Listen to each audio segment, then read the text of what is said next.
एक राजा का एक ऋषि के साथ मित्रता का संबंध नहीं हो सकता है। ध्रुव को बड़ा आश्चर्य हुआ, उनको एक बहुत बड़ा झटका लगा कि ये वही व्यक्ति है जो अपनी मित्रता की कस्में खाता था और मुझे आश्वासन दिया था इसने जाने के पूर्व कि तुम्हें जब भी कोई ज़रूरत हो मैं तुम्हारा मित्र हूँ, मित्र रहूँगा, और जो भी तुमको जब भी जिस भी वस्तु की आवश्यकता हो बेहिचक मेरे पास आना, मैं उसको ज़रूर पूरी करूँगा। और आज जब मैं आया हूँ इसके पास, ये मुझसे इस तरह से बात कर रहा है। वैदिक यात्रा में आप सभी का पुनः बहुत बहुत अभिनंदन, बहुत बहुत स्वागत। अपनी यात्रा में हम और आगे बढ़ते हैं।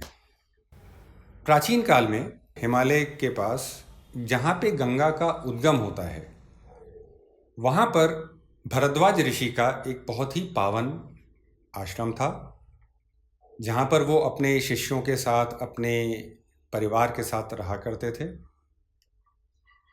भरद्वाज ऋषि और स्वर्ग की एक अप्सरा थी घृताची, इन दोनों के संसर्ग से एक विलक्षण पुत्र उत्पन्न हुआ और इस बालक का नाम था द्रोण।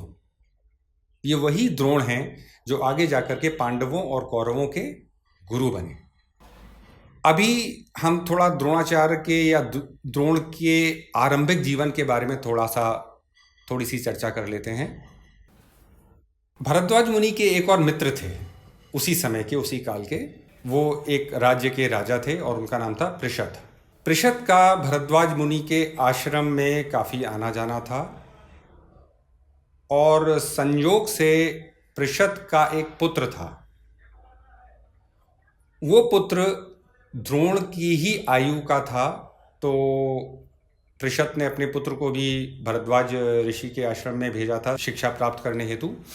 तो पृषत का पुत्र और द्रोण, ये दोनों काफ़ी अच्छे मित्र भी बन गए। पृषत के इस पुत्र का नाम था द्रुपद। हाँ जी, ये वही द्रुपद हैं जो आगे जाकर के हमें पता चलता है कि ये द्रौपदी के पिता हुए। तो पूर्व काल में द्रोण और द्रुपद, इनका आपस में संबंध था और ये दोनों बहुत अच्छे मित्र थे, गुरु भाई भी थे, एक ही आश्रम में सारी शिक्षा प्राप्त करते थे। शिक्षा संपन्न हुई द्रुपद की और द्रोण की। द्रुपद वापस अपने राज्य को जाने लगे। जाने के पूर्व उन्होंने द्रोण को आश्वासन दिया कि दोनों बहुत अच्छे मित्र हैं और यदि द्रोण को कभी भी जीवन में किसी प्रकार की भी आवश्यकता हो तो वो बेहिचक द्रुपद के पास आ सकते हैं और द्रुपद उनकी जो भी संभव होगा सहायता करेंगे। ऐसा वचन देकर के द्रुपद अपने राज्य को चले गए और द्रोण वहीं आश्रम में रह करके उच्च शिक्षा प्राप्त करते रहे। कालांतर में द्रोण का विवाह कृपि के साथ हुआ। कृपि भी ऋषि पुत्री थी, गौतम ऋषि की, और कृपि कृपाचार्य की बहन थी। कृपाचार्य फिर से हस्तिनापुर से उनका संबंध था।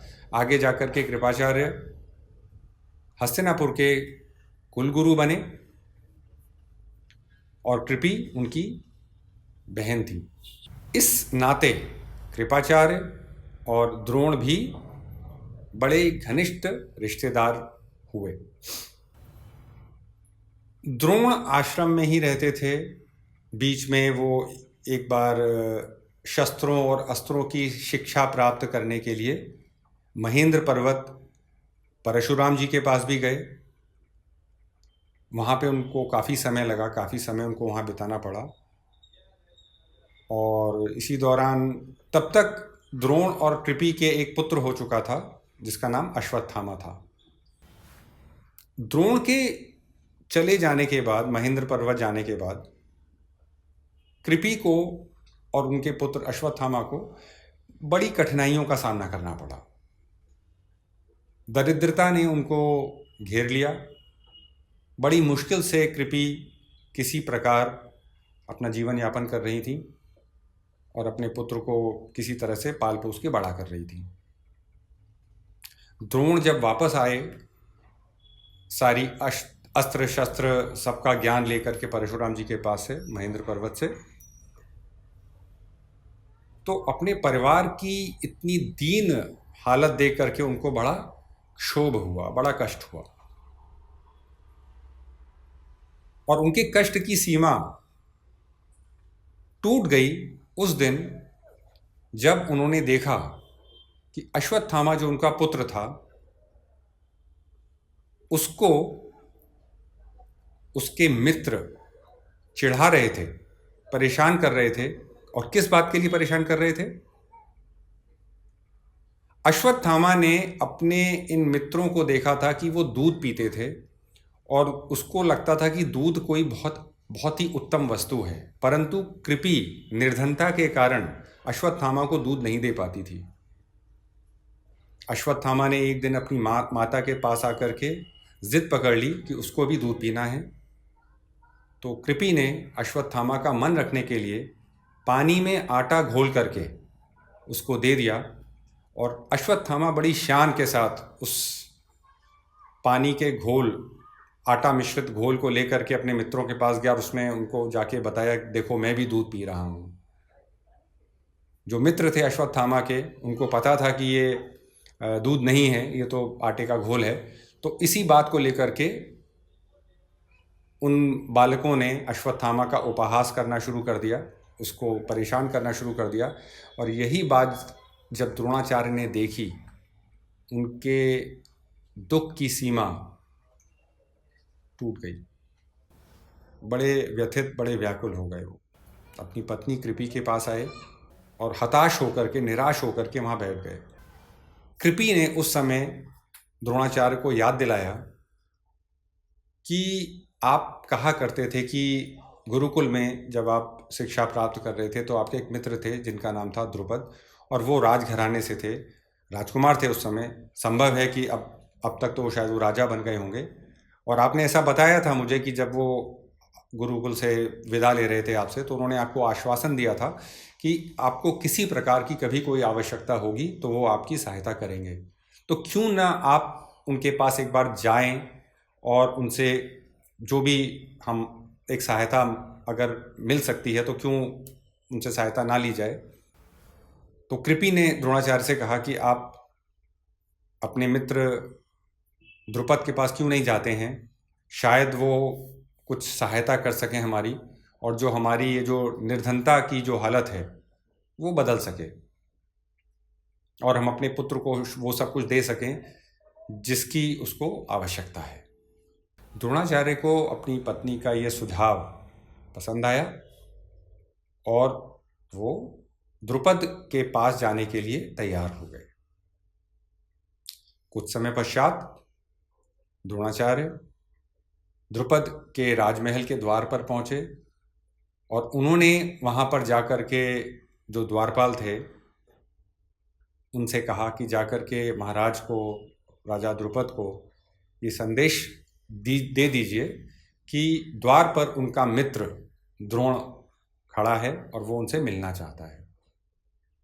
द्वारपाल द्रोण को वहीं रोक करके अंदर गए महल में, और द्रुपद उस समय अपने दरबार में बैठे हुए थे अपने मंत्रियों के साथ।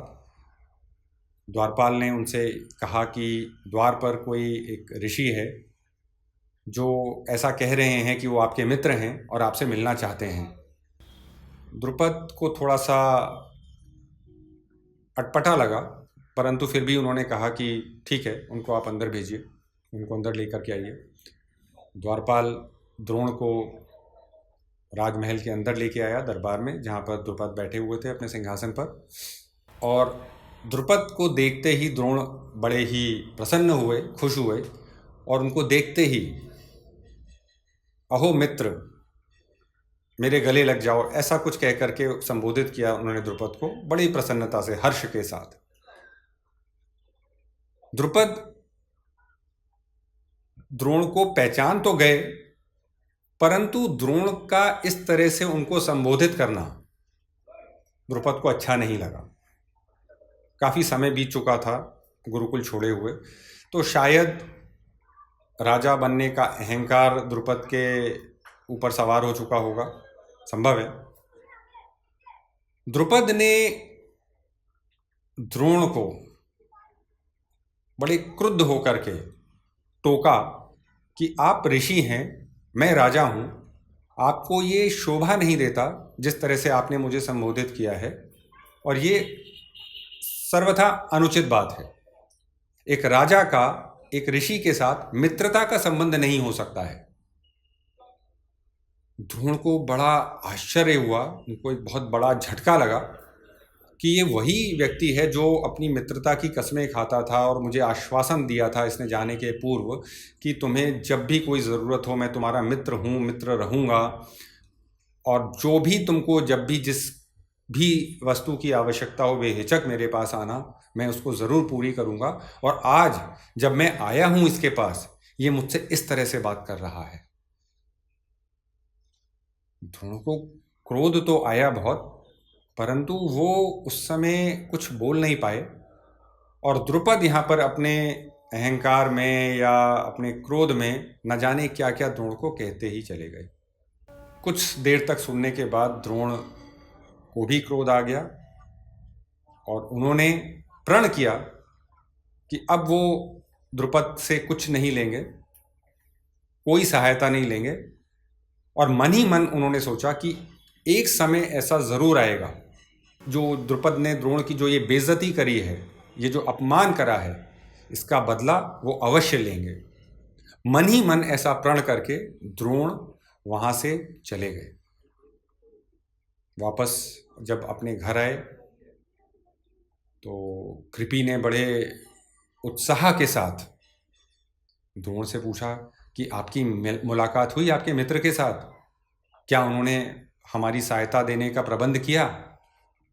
वो अपने उत्साह में कृपि बोलती चली जा रही थी, परंतु द्रोण वहाँ पर चुपचाप अपनी ही किसी सोच में बैठे हुए थे, और उनको काफ़ी तनाव था इस बात का, जो कृपि को समझ में आया।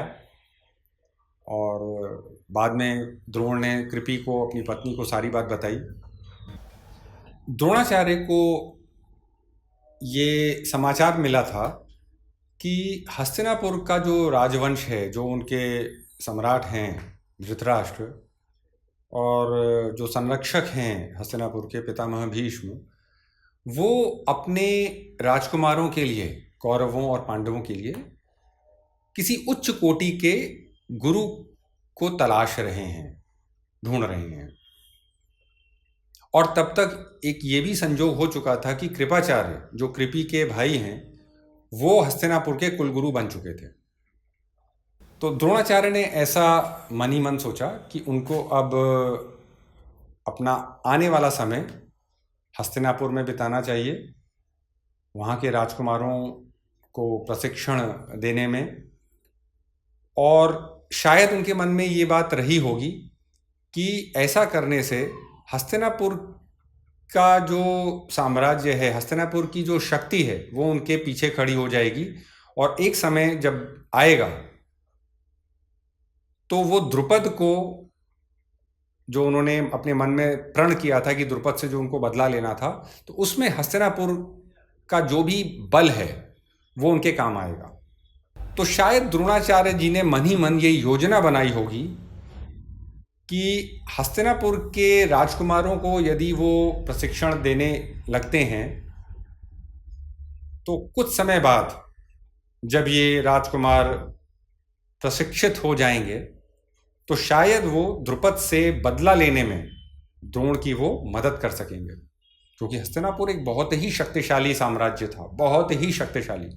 द्रुपद भी कमज़ोर नहीं था किसी भी तरह से, उसका द्रुपद का राज्य भी बहुत शक्तिशाली था, और द्रुपद खुद भी बहुत ही पराक्रमी था, परंतु हस्तिनापुर कहीं ज़्यादा बड़ा साम्राज्य था और कहीं ज़्यादा शक्तिशाली था। इधर कृपाचार्य भी कुरुओं के कुलगुरु बन चुके थे, तो शायद हस्तिनापुर में द्रोणाचार्य का आना आसान भी था। यही सोच करके द्रोणाचार्य, कृपि और अश्वत्थामा हस्तिनापुर की ओर प्रस्थान कर गए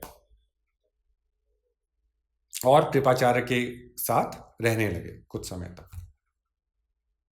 एक दिन की बात है, ये सारे राजकुमार पांडव और कौरव बाहर वन में खेल रहे थे, और एक पारंपरिक खेल होता है गुल्ली डंडा का। प्राचीन भारत में भी होता था, अभी भी होता है। तो ये राजकुमार खेल रहे थे, और खेलते खेलते जो उनकी गुल्ली होती है, छोटी सी लकड़ी की एक गुल्ली, वो पास में एक कुआं था, उसके अंदर गिर गई। और ये सारे बालक, सारे राजकुमार भरसक प्रयत्न करने के बाद भी उस गुल्ली को बाहर वापस निकाल नहीं पा रहे थे। द्रोण कुछ दूरी से ये सब देख रहे थे, इस पूरे प्रकरण को देख रहे थे। जब उन्होंने देखा कि ये सारे राजकुमार हताश हो गए हैं, निराश हो गए हैं और सफल नहीं हो पा रहे हैं अपने प्रयत्न में, तब वो उन राजकुमारों के पास गए और उन्होंने राजकुमारों को बोला कि तुम लोग ऐसे निराश होकर क्यों बैठे हो? तुम लोग क्षत्रिय राजकुमार हो, अपने पौरुष के बल पर वो गुल्ली, वो जो तुम्हारा जिसके लिए तुम परेशान हो रहे हो, उसको निकाल क्यों नहीं लेते? तो राजकुमारों ने बोला कि ये तो बड़ा दुष्कर काम है, हम लोगों ने बड़ा बड़ा प्रयत्न करा है, परंतु ऐसा हो नहीं पा रहा है, तो अब हम क्या ही कर सकते हैं, इसमें हमारा पौरुष क्या कर लेगा? द्रोणाचार्य ने बोला, ऐसा नहीं है, पौरुष के बल पर कुछ भी किया जा सकता है। और उन्होंने कहा, मैं तुमको करके दिखाता हूँ। राजकुमारों से उन्होंने कहा, वहीं पे घास के तिनके पड़े हुए थे, और बोले, देखो मैं इन तिनकों की सहायता से इस गुल्ली को ऊपर उठाता हूँ। ना सिर्फ इस गुल्ली को उठाता हूँ, उन्होंने अपने हाथ में एक अंगूठी पहनी हुई थी, उस अंगूठी को भी उन्होंने निकाल करके उसी कुएं में वहीं पे फेंक दिया, और उन्होंने कहा कि तुम्हारी गुल्ली के साथ साथ मैं इस अंगूठी को भी अपनी शक्ति के दम पर बाहर निकाल के दिखाता हूँ। उन्होंने निर्देश दिया राजकुमारों को कि आप लोग घास के तिनके उठा करके लेकर के आए मेरे पास, सूखे तिनके, और उनसे मैं ये आपका कार्य सिद्ध करके दिखाता हूँ। सारे राजकुमार, युधिष्ठिर, अर्जुन, दुर्योधन, दुशासन, भीम, ये सब लग गए। उन्होंने तिनके इकट्ठे करे घास के, और वो ला करके द्रोणाचार्य को दिए। द्रोणाचार्य ने एक तिनके को दूसरे तिनके में फंसा करके एक लंबी सी, एक रस्सी तो नहीं कहेंगे, बट एक लंबी सी एक छड़ी सी बना ली उससे, और मंत्रों से उसको सिंचित करके उस छड़ी को उन्होंने अपने एक विशेष तरीके से उसका संधान किया और उसको उस कुएं में फेंका।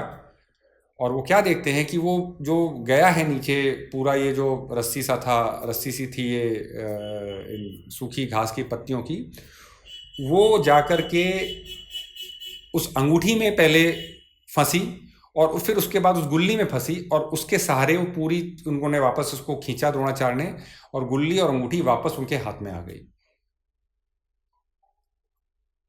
इस आश्चर्यजनक कृत्य को देख करके सारे राजकुमार एकदम हतप्रभ रह गए, भौचक्के रह गए।